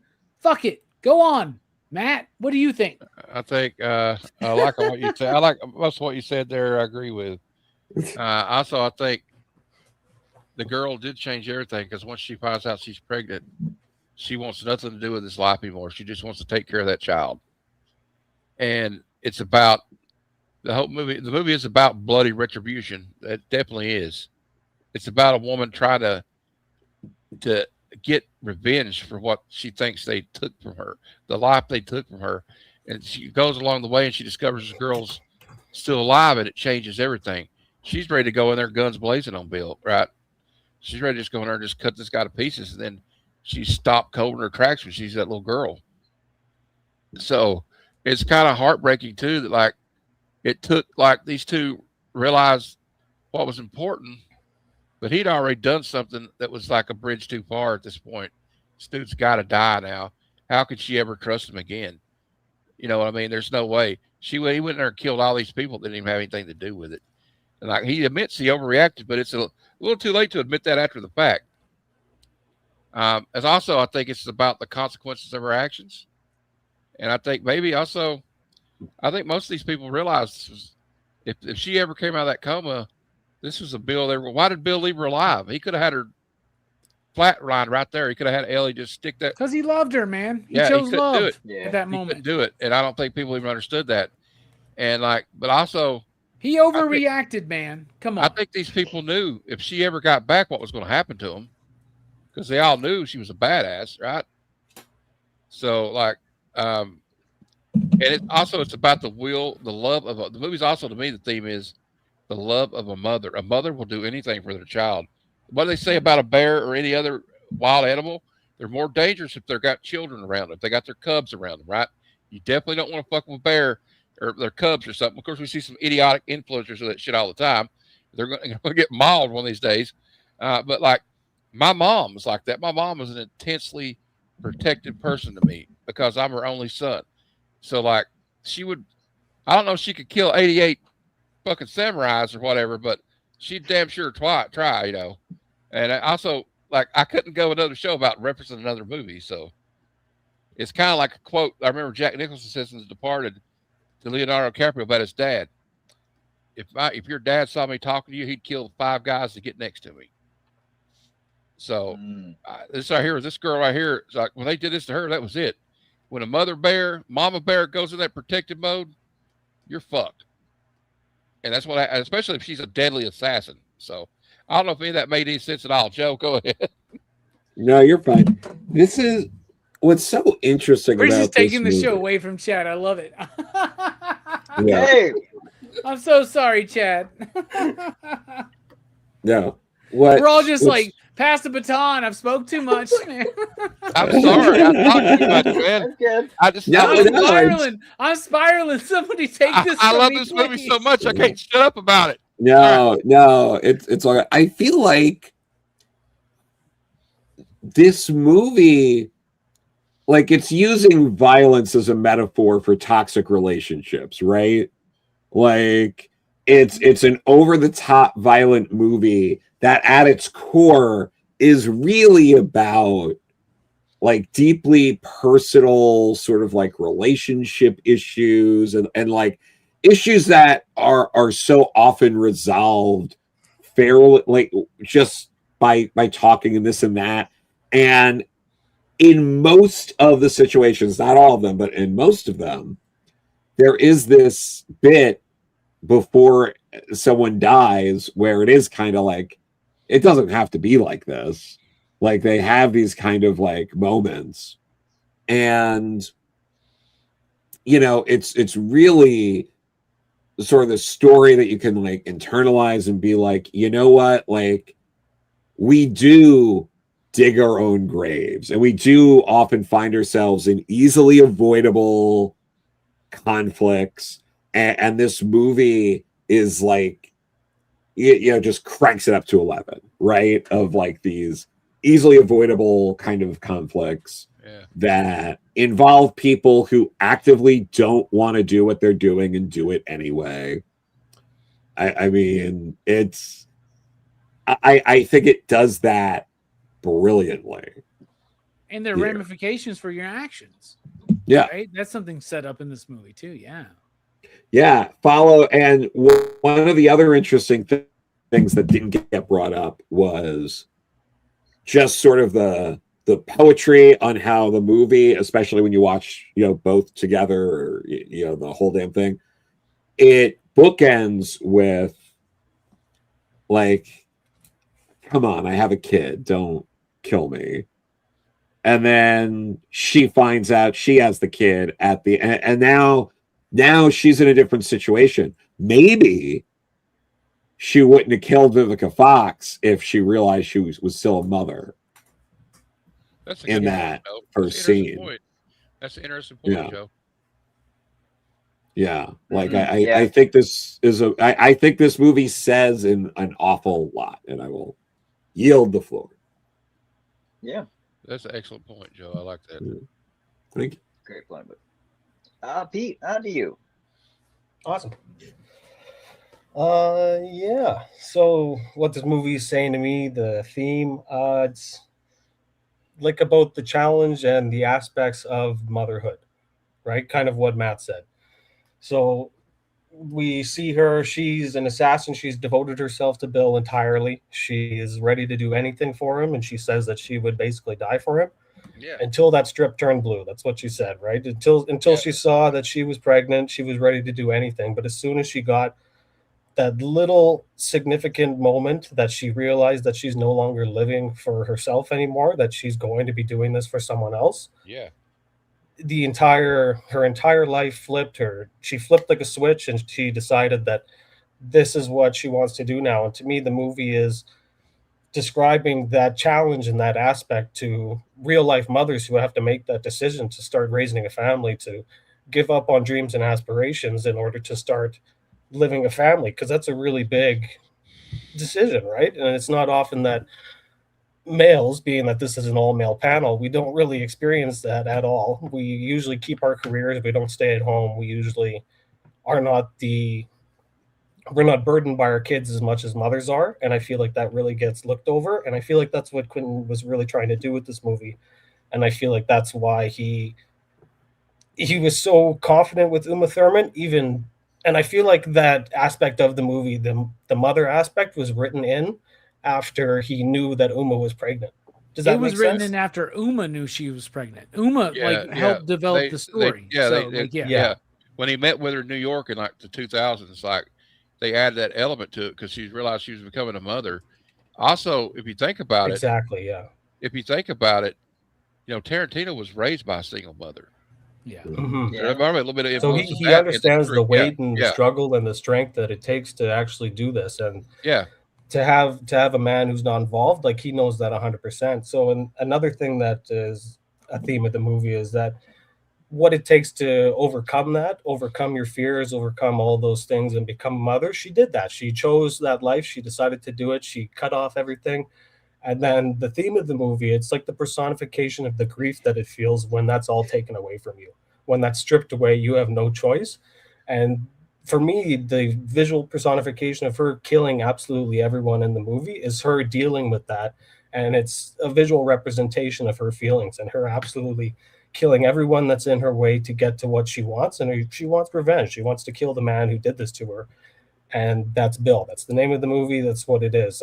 To me, that's the theme. It's the challenges and the aspects of becoming a mother and what it means to start a family, and what happens when that's taken away from you. All right. First of all, Pete, well said. Secondly,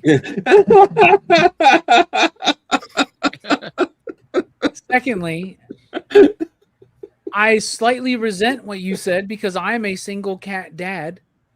Don't forget about me. Okay, I chose to raise these cats. But thirdly, yeah, most dope comics. You're gonna be on the list for PCP Movie Night 2027. You just blew my fucking mind, dude. That was awesome. It's great. Yeah, that was great. Thank you, dude. Well, Thank I you. was like, appreciate You're it. getting called up, buddy. So don't fuck Thank it up you. until between now and January. Don't fuck it up, okay? I do have a couple other things, and I do have a couple other shows. So All right, you're witness me fucking in it up action right there. now, dude. That's what's going on. But Tarantino sees movies. He doesn't see them as video. He doesn't see them as things that move at the way that we see them. He sees them in a different light. And whether this sounds like super preachy or whatever the word is, Pretentious? pretentious, perfect. He sounds a little pretentious when he says it, but he sees them as individual pictures, and that's why he hates digital. Because digital, you don't get to see the individual pictures inside of each frame. You only get to see the digital aspect of it. So you can pick a frame, but it's not like you can look at it on a slide reel and say that this is one image of the movie. And I feel like that adds to his movies because he wants to make every single image as best as it could be, that you could see one individual frame and it's an exact image and a representation of what he wants inside that scene. And I feel like that's something that's lost with digital, and he captures it perfectly in every single one of his films. Like every single one, you can see that every single frame is dedicated. Every single thing that's inside the frame, he wants it to be there and he wants you to see it. And I feel like that's just something about Tarantino movies that people love. That's why we're here talking about it today, right?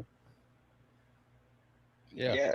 Yes. Great points, Pete. I was quite literally thinking about throwing your head into what was it the other night, Robbie? The biggest reach for maybe extrapolations.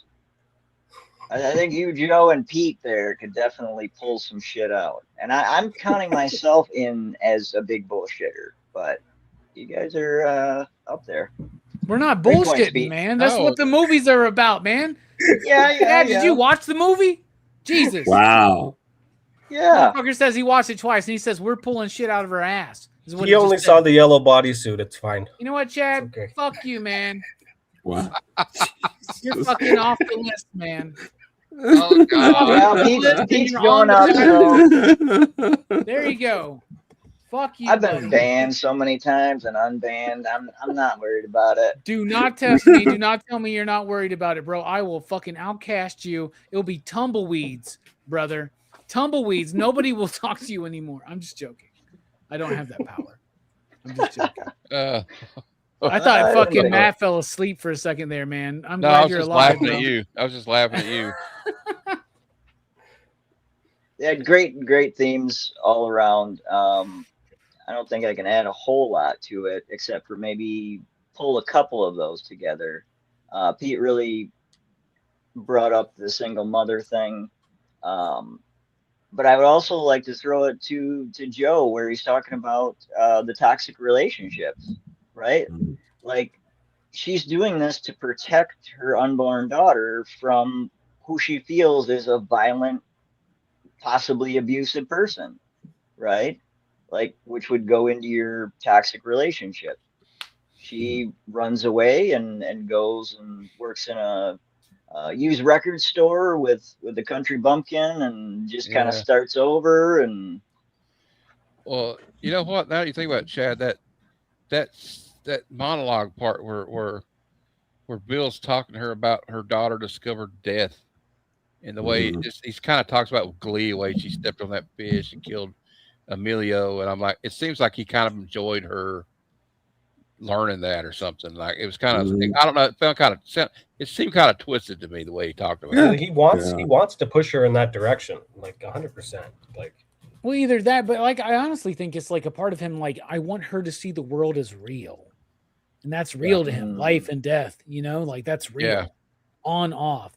But he's got a binary look. They all have a binary look until the child of love is introduced, right? So, I don't know. Hey, you could also, oh, sorry. We see we're interrupting. I'm interrupting Chad again. I'm sorry. All right. Yeah, fuck Beyond Chad, that, man. He doesn't give a shit, man, about you. So, yeah, it's just my channel. Fuck Chad. Fuck Chad. On to pass the baton. Yeah. So themes beyond that: honor, duty, family, and most importantly, revenge. She feels she has nothing to live for, right? Like, everything's been taken from her, including her daughter, until she learns at the end, right? So it's an animal backed into a corner, and she's got targets, unfinished business, and she's going to go wrap it up. Lots of shit happens along the way, but definitely, the family, mom, and toxic relationships for sure. Great points, everyone. Now we're going to rate it out of 5. Ya digs. What would you give this, Robbie? first of all, fuck you, Fable. Secondly, 5 you digs. Easy. 5 you digs. Love this movie. Love the rewatch. Love this conversation. And thirdly, just slightly fuck you, Fable. So anyway, yeah. 5 you digs. 5 you digs. 5 ya digs from Robbie. Awesome. Matt, what are you giving it? This movie is the exact opposite of The Expendables Part 4. I give it a 5 out of 5. You digs. Easy. No brainer. Hell yeah. 2 5s already, Joe. Yeah, no, I mean, it's not a perfect movie, and it's probably not Tarantino's best movie. It's for me, it might be like a top 3. I don't know if it's my absolute favorite, but like, of course, it's a 5 out of 5. Nice. Pete, on to you. easy 5. Easy. Probably the easiest 5 of my PCP movie night career, which is 2 of 2. Easy 5. No problem. Easy said and done. Short and quick. Back to you. Nice. I'm liking this, man. Yeah, I can't go against the grain. I picked this because I love it. And I think, like Pete said, it's a cult classic at this point. Even if it's sad and depressing that it's this old, I have to give it a 5. So definitely PCP average. Everybody gave it a 5. It's 5. Oh, and anyone out in the chat wants to rate it? We got a 4.5 from Dwayne. Fine. God damn it, Fable. What'd you do, man? Come on. Damn it to hell. Yeah. This is my chance, man. Fable. Blame Fable. Don't blame me. Yep, blame Fable. Blame Fable. All right, so we got a 5. This has been a great conversation. I had a lot of fun. I guess we can go around the horn and say what's coming up, and I'll try not to fuck up StreamYard showing this shit. Robbie, what you got coming up? Action Fest continues tomorrow night. I'll be on Matt's show. I'm sure he's going to talk about that. So I'll talk. That Big Trouble in Little China. Very excited for that. The next night, Thursday night, I'll be talking to Mark Russell. He's going to be over at Pop Culture Philosophers. So that's going to be super cool. The first time for Mark Russell on the show. He's got a new Firefly book from our friends at Dynamite. So that's really, really, really exciting. And then we're off PCP movie night after Action Fest for a week, but we're coming back with a vengeance right before Horror Fest with the Toy Story franchise. Yeah, we're doing all 5 Toy Story movies the week before Action or Horror Fest starts. So as one thing ends, another thing begins and ends. Another thing begins. So there you go. Check us out. Another thing begins. Awesome. Glad to have you here, Robbie. Again, thanks for inviting me. Had a lot of fun. Matt, what do you got coming up? Tomorrow at 4:00, I have a video uploading. Oh. It's going to be, you don't have, it's all right if you don't have it. I forget to send stuff. I'm going to do a deep dive into Uncanny X-Men 268, Jim Lee art, Chris Claremont story, one of my favorite Jim Lee, Chris Claremont comics, or collaborations, I guess I should say. And then Friday, I'll be doing a preview of the Mark Waid, Chris Samney series, Batman Robin Year One, the dynamic duo. And of course, Wednesday, 9 p.m., we're going to be reviewing Big Trouble in Little China. It's all in the reflexes. So, yeah. And then also, I'd like to announce, which you probably don't have a thumbnail for, but next month, I'm not going to take a break. We're going right back into it. It's going to be Westerns month on my movie night. My movie review night, and we start off with a pretty solid banger, in my opinion. I think Robbie, hopefully, will be there. If any of you guys, if Joe or any of you guys want to be on there, let me know. But we're reviewing The Wild Bunch, directed by Sam Peckinpah, and really excited about that. We're going to be reviewing The Wild Bunch, The Good, the Bad, and the Ugly, and for a little fun, we'll throw in Blazing Saddles, and we're in it with outlaw Josie Wells. So. I thought it was the Outlaw of Jose Wells. I changed that now. You saw it. I changed it. So I had it. I put it on the thing, Jose Wells. I was like, oh my God, what am I doing? But anyway, so that's coming up. And then, I got a lot of other stuff. Let's not get into all that. I'm excited about the Westerns month. I grew up with my dad watching Westerns.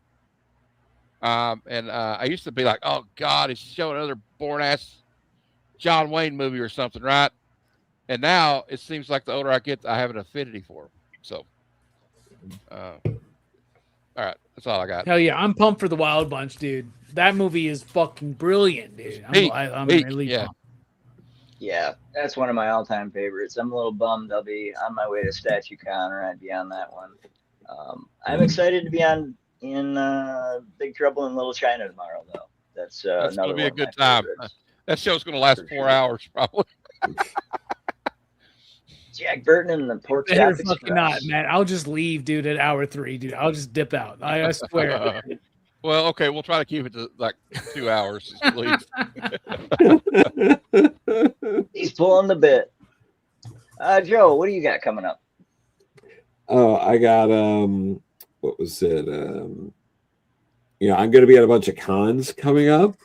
I was just at San Diego, but I'm going to be at Comic-Con Nebraska that Saturday of the show, like not this weekend, next weekend, because I'd never been to Nebraska. And I was like, fuck it, right?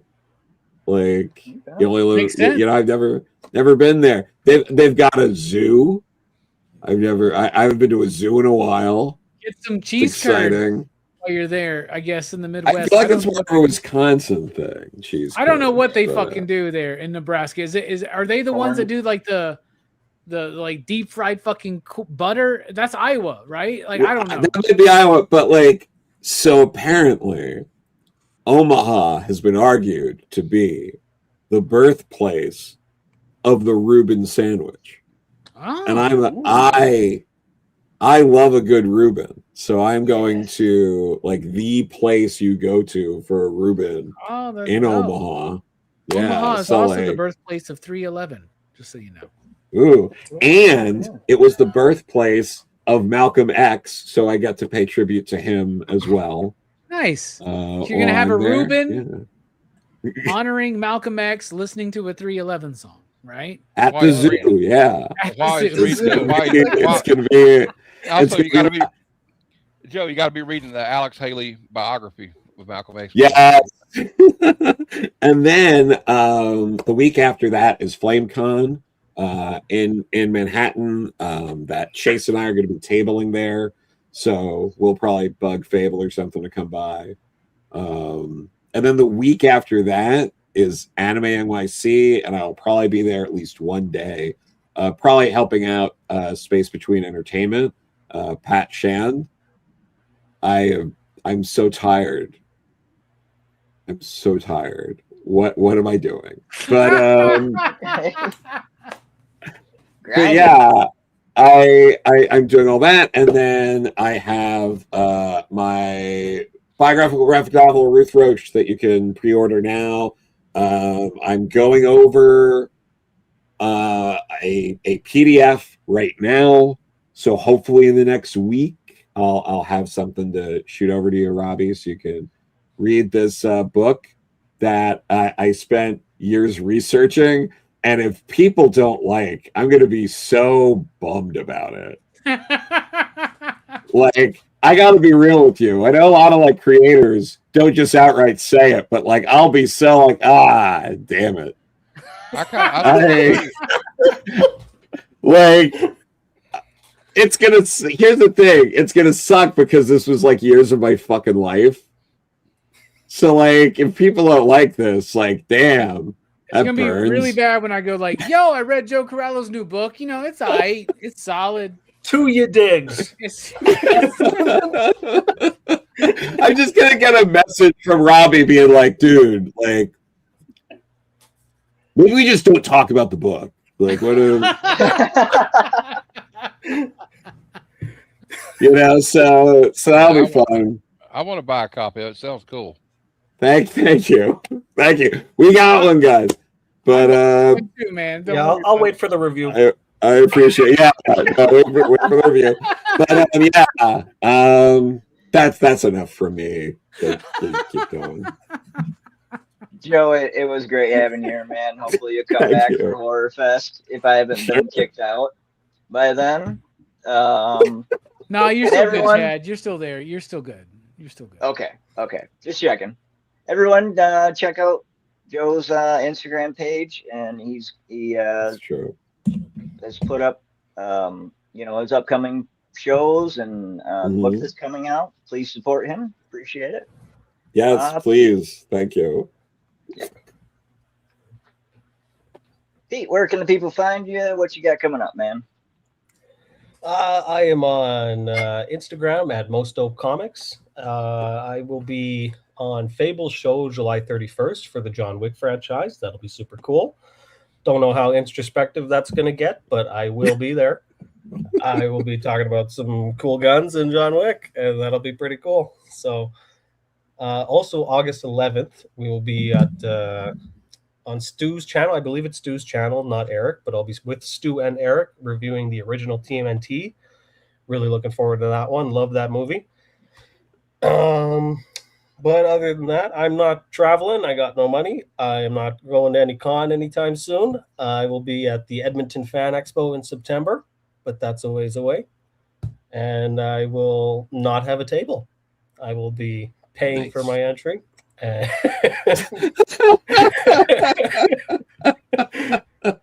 Yeah, but thank you so much for having me, guys. This was super cool.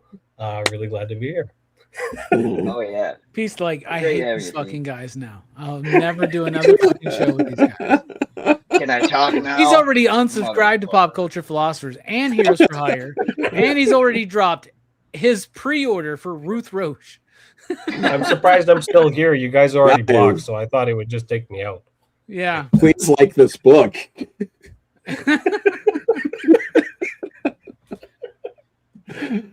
Oh, God. Great stuff, Pete. It was great having you on, man. As usual, I knew you were going to do a good job. We had a great time on 12 Monkeys, so hopefully you'll come back. Don't lie to him, Chad. Just send me a DM. Don't say it here, man. Come on. Okay. Just pay the fucking invoice and just be done with it, man. Chat like Pete, you're done. Like he's over. It's done. He's done pulling shit out of his ass, just talking about stuff like Yeah, he was just here as a plan for fucking Fable to promote this John Wick bullshit they're doing, man. So there you go. Yeah. Industry plan.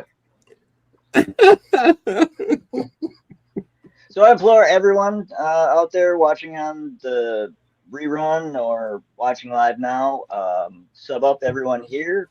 Great channels. Really appreciate everyone being here. You can find me on all the Meta, Insta, TikToks, and YouTubes. I will be over on John Wick on Fable Show on Friday as well as Wednesday on Matt's channel for Big Trouble in Little China. I appreciate everyone watching. Bro, so you're there for the whole final week of Action Fest, but you couldn't brave the Expendables like me and Matt? No, I couldn't. I couldn't. Smart I saw man. the first one, man. Very smart, dude. Very smart. I give Yeah. that decision a 5, you digs. Actually, a 5.69. Appreciate it. Appreciate it. Good. It's good. Great show, guys. Had a lot of fun. If you'd stick around backstage for a minute, we'll close her out. Thank everyone for watching. Appreciate it. Keep it metal, and we are out of here.